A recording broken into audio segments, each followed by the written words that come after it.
বীর মুক্তিযোদ্ধা মতিউর রহমান রেন্টুর লিখিত আমার ফাঁসি চাই বইয়ের এই পর্বে যা যা থাকছে। নেত্রী এখন নামাজ পড়ছেন। আমার সাথে বেইমানি করেছে, আমি খাইছি। শেখ হাসিনাকে মিথ্যা বলা।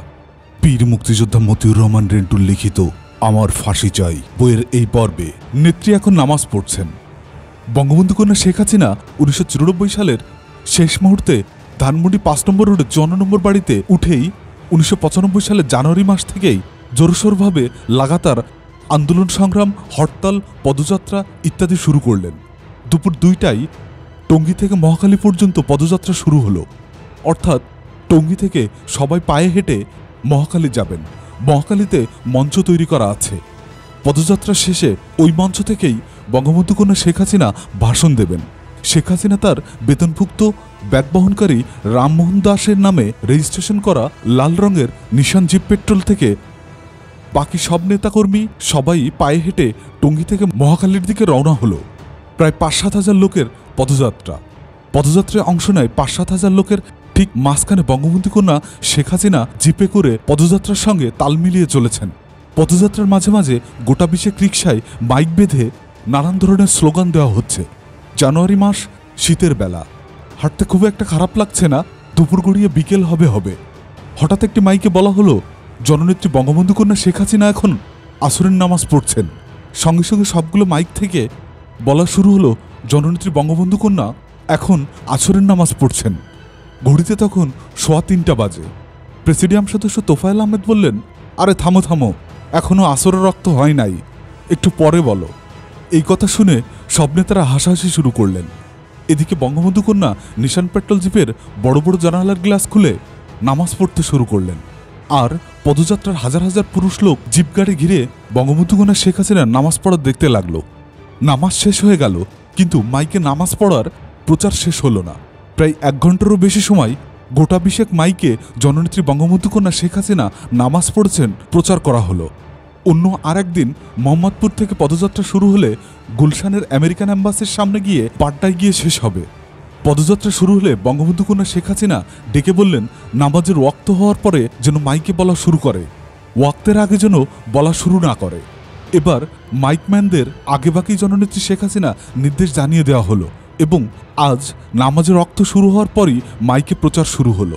নেত্রীও যথারীতি নিশান পেট্রোল জিপের জানালা খুলেই নামাজ আদায় করলেন। হাজার হাজার পুরুষ মানুষও জিপ ঘিরে বঙ্গবন্ধু কন্যা শেখ হাসিনার নামাজ আদায় দেখলেন। পদযাত্রা শেষে বঙ্গবন্ধু কন্যা তার 5 নম্বর ধানমন্ডি রোডের বাসায় গেলে তার এক সঙ্গী বলল, আপা, আপনি নামাজ পড়তে থাকলে মানুষ ভিড় করে আপনাকে দেখতে থাকে, এতে নামাজ নষ্ট হয়, আপনি নিশান পেট্রোল জিপের পর্দা লাগিয়ে নেন। উত্তরে শেখ হাসিনা বললেন, না, পর্দা লাগালে জিপের ডিসেন্সি থাকে না। তখন ওই সঙ্গী বললেন, তাহলে আপা আপনি জিপে বড় একটি চাদর রাখবেন, যখন নামাজ পড়বেন আমরা তখন ওই চাদর দিয়ে জিপটা ঘিরে রাখব, যাতে আপনার নামাজ পড়া কেউ দেখতে না পারে। জননেত্রী বললেন, না, তোমরা তো সব ভাইয়ের মতো, চাদর লাগবে না। বীর মুক্তিযোদ্ধা মতিউর রহমান রেন্টুর লিখিত আমার ফাঁসি চাই বইয়ের এই পর্বে আমার সাথে বেইমানি করেছে। এর 3 দিন পরে কাশপুর থেকে গুলিস্তান পর্যন্ত পথযাত্রা। এই পথযাত্রায় একই মাইক, একই নামাজ, একই পুরুষ মানুষের ঘিরে দেখা। এই পথযাত্রায় যোগ দিয়েছিল নোয়াখালী জেলা আওয়ামী লীগের সভাপতি মোহাম্মদ হানিফ। বঙ্গবন্ধু কন্যা শেখ হাসিনার নিশান পেট্রোল জিপের পাশে হাঁটতে হাঁটতে নোয়াখালী জেলা আওয়ামী লীগের সভাপতি মোহাম্মদ হানিফ বঙ্গবন্ধু কন্যা শেখ হাসিনাকে জিজ্ঞাসা করলেন, নেত্রী, আমার মিতাকে দেখছি না? নেত্রী বললেন, কোন মিতা?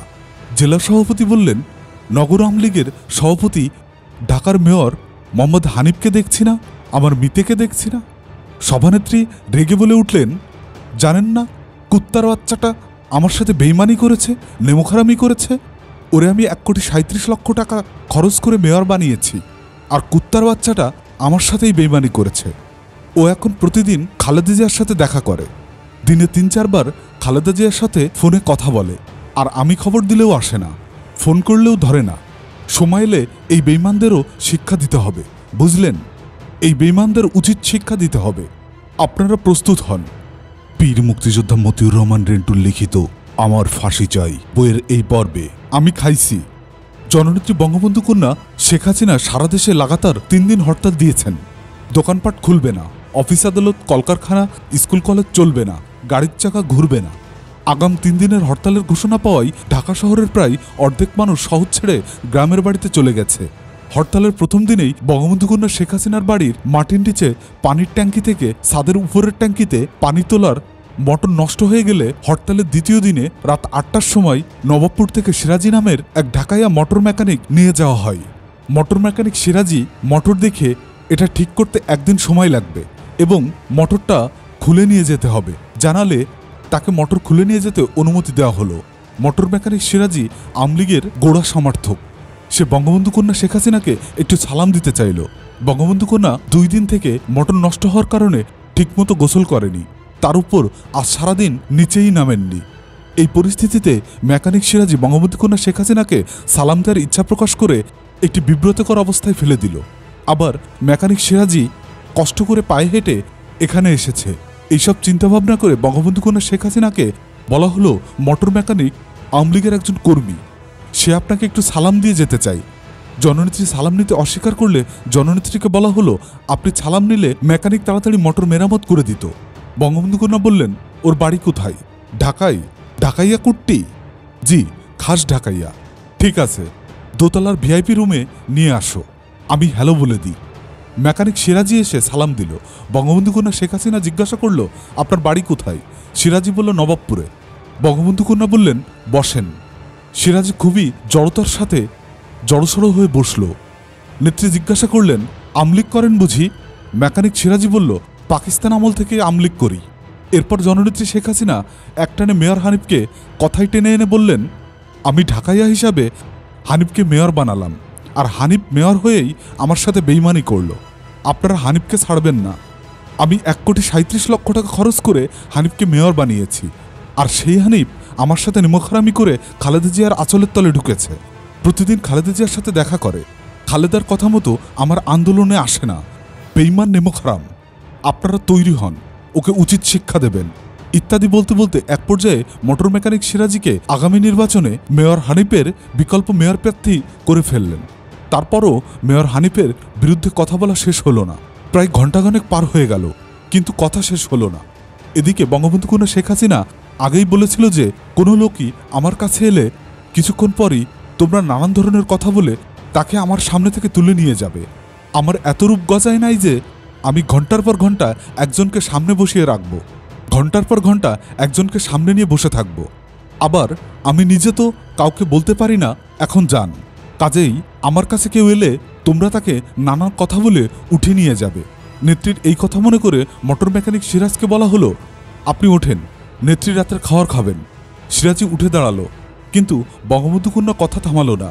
সিরাজি কিছুক্ষণ দাঁড়িয়ে থেকে আবার বসল। দ্বিতীয়বার আবার সিরাজিকে বলা হলো, নেত্রী রাতের খাবার খাবেন। কিন্তু বঙ্গবন্ধু কন্যার মেয়র হানিফের বিরুদ্ধে কথা বলা শেষ হলো না। তিনি বলতে থাকলেন। মেকানিক সিরাজি আবারও বসে পড়লেন। বঙ্গবন্ধু কন্যা মেয়র হানিফের বিরুদ্ধে মশগুল হয়ে কথা বলছেন। মিনিট 10 পরে মেকানিক সিরাজিকে তৃতীয়বার বলা হলো, আপনি ওঠেন, নেত্রী ভাত খাবেন। সঙ্গে সঙ্গে বঙ্গবন্ধু কন্যা শেখ হাসিনা বলে উঠল, আমি খাইছি।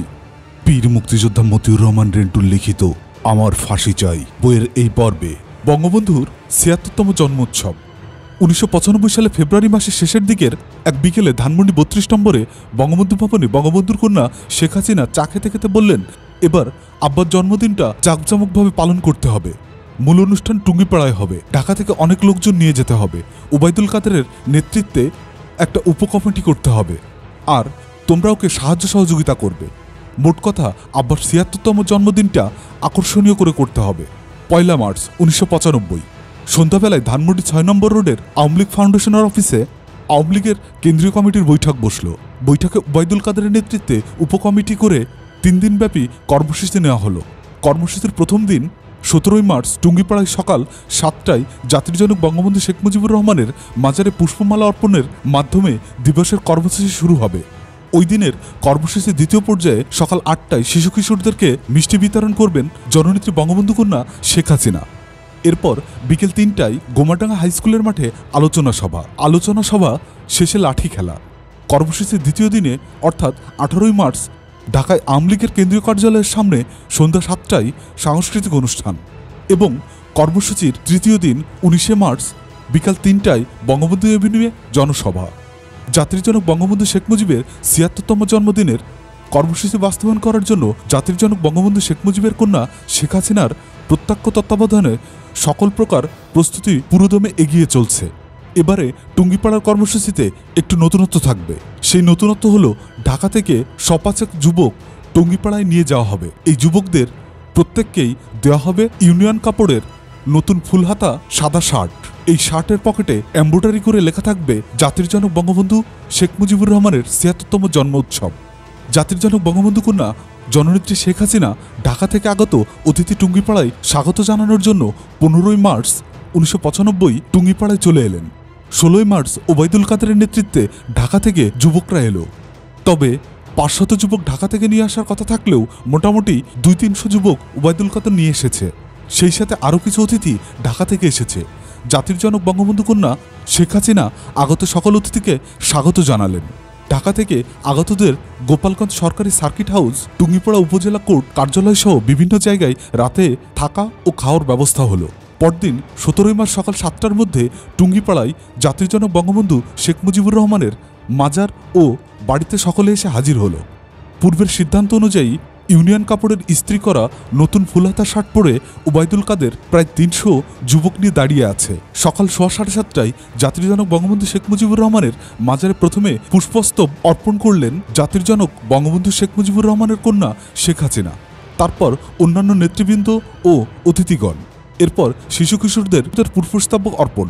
কিন্তু একমাত্রই মিসেস মতিউর রহমান রেন্টুর ময়নার একমাত্র কন্যা স্বর্ণলতা ছাড়া অন্য কোনো শিশু ঢাকা থেকে আসেনি। আর টুঙ্গিপাড়া গ্রাম থেকে যে সকল শিশু কিশোর মিষ্টি নেওয়ার জন্য এসেছে তাদের সকলেই প্রায় বিবস্ত্র। মাঝে মাঝে যদিও এক আধাজন গায়ে বস্ত্র আছে, তবে সেই বস্ত্র এতই ছেঁড়া এবং মলিন যে তা বিবস্ত্র মনে হয়। কাজেই বিবস্ত্র শিশু কিশোরের পুষ্পস্তবক অর্পণ করতে না দিয়েই শিশু কিশোরদের পক্ষ থেকে একমাত্র সবেদন নীলমণি স্বর্ণলতাকে জাতির জনক বঙ্গবন্ধু শেখ মুজিবুর রহমানের মাজারে পুষ্পস্তবক অর্পণ করতে হলো। বীর মুক্তিযোদ্ধা মতিউর রহমান রেন্টুর লিখিত আমার ফাঁসি চাই বইয়ের এই পর্বে হ্যাঁ, ভিডিওটা সুন্দর হতো। এরপর জাতির জনক বঙ্গবন্ধু শেখ মুজিবুর রহমানের জন্মদিনের দ্বিতীয় কর্মসূচি শিশু কিশোরদের মাঝে মিষ্টি বিতরণ। মিষ্টি বিতরণ করবেন জাতির জনক বঙ্গবন্ধু শেখ মুজিবুর রহমানের কন্যা শেখ হাসিনা। মাজার থেকে ৩০-৪০ ফুট পশ্চিম দক্ষিণে শেখ বাড়ির অন্য শরিকের যে উঠান, ওই উঠানে দাঁড়িয়ে আছে ১০০-৩ শিশু কিশোর। ওই উঠানের পশ্চিমে শেখ হাসিনার বংশীয় চাচা শেখ কবিরের ঘর। এই ঘরের বারান্দাকেই মঞ্চ হিসাবে ধরা হয়েছে। এখানে বক্তৃতা দেওয়ার ব্যবস্থাও করা হয়েছে। অনুষ্ঠানটি ভিডিও করা হচ্ছে। সকাল ৮:৩০টায় জাতির জনক বঙ্গবন্ধু শেখ মুজিবুর রহমানের আদর্শ বাস্তবায়িত করার স্বপ্ন চোখে নিয়ে ভাব গম্ভীরভাবে ধীর পায়ে শিশু কিশোরদের মিষ্টি বিতরণ করার জন্য এগিয়ে এলেন জাতির জনক বঙ্গবন্ধু শেখ মুজিবুরের কন্যা জননেত্রী শেখ হাসিনা। কিন্তু একই অনুষ্ঠানের উপস্থিতি ৩০০-র মতো শিশু কিশোরের সকলেই প্রায় বস্ত্রহীন। মাঝে মাঝে এক আধাটা শিশু আবার সম্পূর্ণ উলঙ্গ। আর এই অনুষ্ঠানেই ওবায়দুল কাদের সহ ঢাকা থেকে আসা শত শত যুবক সাদা নতুন ফুলহাতা শার্ট পরে দাঁড়িয়ে আছে। আর সেই শার্টের পকেটে এমব্রয়ডারি করে লেখা জাতির জনক বঙ্গবন্ধু শেখ মুজিবুর রহমানের ৭৬তম জন্ম উৎসব। একই বিচার, একই বিবেক বিবেচনা, একই ইনসাফ। জাতির জনক বঙ্গবন্ধু শেখ মুজিবুর রহমানের জন্ম উৎসবের এই দিনে জন্ম উৎসবে আসা টুঙ্গিপুরে গ্রাম বাংলার এই দুঃখী বস্ত্রহীন শিশু কিশোরদের ভাগ্যে জাতির জনক বঙ্গবন্ধুর জন্ম উৎসব উপলক্ষেও কি এক টুকরো নতুন কাপড় জুটল না? নিজেকে আর সামলানো গেল না। ওবায়দুল কাদেরকে প্রচণ্ড এক ধমক দিলাম, এই বলে যে, মিয়া নিজে তো সাঙ্গপাঙ্গ নিয়ে সাদার পয়সায় নতুন জামা গায়ে দাঁড়িয়ে আছেন। কি হতো ২-১০০ জামা কাপড় এই হতভাগা বস্ত্রহীন শিশুদের জন্য নিয়ে এলে? ধমক দেওয়ার মুহূর্তেই মনে হলো বঙ্গবন্ধু কন্যা জননেত্রী শেখ হাসিনার আমার প্রতি খুব অসন্তুষ্ট হচ্ছেন। তাই কাভার দেওয়ার জন্য বললাম, অ্যাটলিস্ট ভিডিওটা সুন্দর হতো। সঙ্গে সঙ্গে বঙ্গবন্ধু কন্যা শেখ হাসিনা খুশি হয়ে বললেন, হ্যাঁ, ভিডিওটা সুন্দর হতো। এরপর জাতির জনক বঙ্গবন্ধু কন্যা জননেত্রী শেখ হাসিনা এক টুকরো মিষ্টি পেলেই খুশি হতবাগা শিশু কিশোরদের মাঝে মিষ্টি বিতরণ করে জাতির জনক বঙ্গবন্ধু শেখ মুজিবুর রহমানের ৭৬তম জন্মোৎসবের দ্বিতীয় পর্ব শেষ করলেন। বীর মুক্তিযোদ্ধা মতিউর রহমান রেন্টুর লিখিত আমার ফাঁসি চাই বইয়ের এই পর্বে শেখ হাসিনাকে মিথ্যা বলা। লাগাতার ৬ দিন হরতাল ঘোষণার পর ওই হরতালের কিছু ছাড় নেওয়ার উদ্দেশ্যে ১৯৯৫ সালের ৮ই নভেম্বর বিকেল ৩টায় বঙ্গবন্ধু কন্যা জননেত্রী শেখ হাসিনার বঙ্গবন্ধু এভিনিউয়ে আওয়ামী লীগের অফিসে ৩য় তলায় সাংবাদিক সম্মেলন করছেন। অফিসের নিচে কিছু সংখ্যক আওয়ামী লীগের কর্মীরা পুলিশের সাথে সংঘর্ষে লিপ্ত হলে রায়ট পুলিশ আওয়ামী লীগের কর্মীদের ধাওয়া করলে কিছু সংখ্যক কর্মী অফিসের ৩য় তলায় চলে আসে এবং ভেতর থেকে কেচি কেটে তালা লাগিয়ে দেয়। রায়ট পুলিশও কর্মীদের পেটাতে পেটাতে অফিসের ৩য় তলায় চলে আসে। বঙ্গবন্ধু কন্যা শেখ হাসিনা আওয়ামী লীগের অফিসের ভিতরে রায়ট পুলিশের ঢুকে পড়ার কথা শুনে অত্যন্ত ক্ষিপ্ত হন এবং নাসিমকে বলেন, দেখো তো কোন পুলিশ অফিসার এখানে এসেছিল, এখনই তাদের নিয়ে আসো। বাহাউদ্দিন নাসিম কিছুক্ষণ অফিসের বাইরে কাটিয়ে এসে বলল, আপা, পুলিশেরা সব নেমপ্লেট খুলে এসেছিল। এই কথা শুনে নজিব আহমেদ বলল, হ্যাঁ, পুলিশেরা তাদের কাঁধ থেকে র্যাঙ্ক খুলে এসেছিল। আদতে নজিব আহমেদ নিচে তো যায়নি, এমনকি যখন পুলিশ অফিসে ঢোকে তাও দেখেনি। আসলে নাসিমের মিথ্যার সাথে তাল মিলিয়ে নজিব নিজেই মিথ্যা জুড়ে দিয়ে বঙ্গবন্ধু কন্যা শেখ হাসিনাকে বুঝিয়ে দিল, আমিও অ্যাকশনে বা কাজে নিয়োজিত আছি। আর নাসিম যেহেতু মিথ্যা বলেছে, তাই নজিবের মিথ্যাকেও সমর্থন করে গেল। বঙ্গবন্ধু কন্যা জননেত্রী শেখ হাসিনা এই মিথ্যাকে সত্য বলে ধরে নিলেন এবং পুলিশের আইজির বিরুদ্ধে মামলা করতে বললেন। আওয়ামী লীগের দপ্তর সম্পাদক সিদ্দিকুর রহমান এই ব্যাপারে একটা মামলা করল। মামলাটি বর্তমানে ঢাকা চিফ মেট্রোপলিটন ম্যাজিস্ট্রেটের আদালতে বিচারাধীন। এই বইয়ের পরবর্তী পার্ট পেতে চ্যানেলটি সাবস্ক্রাইব করে রাখুন। ভালো থাকবেন।